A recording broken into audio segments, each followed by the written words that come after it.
if you could kind of unpack how you found and what made you choose to be in between the broker and the consumer as a service provider, and kind of what led you down that road, it would be, I think, a good place to start. Yeah, sure. Absolutely. Yeah. So a while back now, somewhere in 2015, I was looking to redo the power plan for my own house. At the time I was trading power, traded power for investment bank, JP Morgan. And,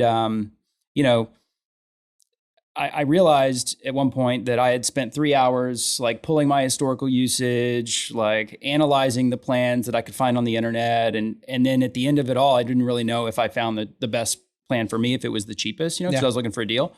And it hit me like, wait a second, if it's this hard for me to figure this out, like, and I'm trading like energy derivatives, like for a living, right? Like why, how could the regular person like have a chance, right? And so I started asking the other like power traders I know, hey, do you know a service that does this for you? Or there must be some sort of search engine out there that does it. No one knew of one.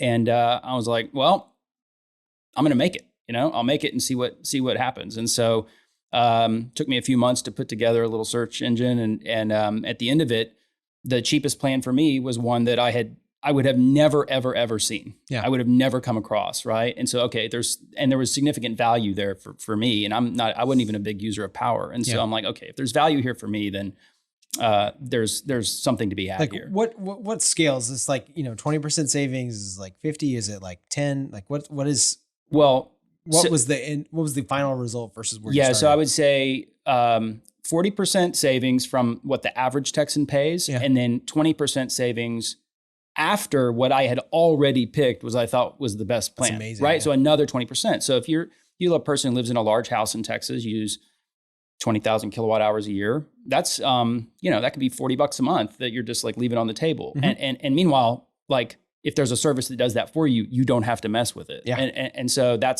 it's a savings and a time element, right, to the business model. And so I don't know, I just kind of went down the rabbit hole, like started working on this project. Shortly thereafter, I met Matt and Paul, and we talked about how the business model would best come about. And finally we launched something in 2018, early 2018. And so it's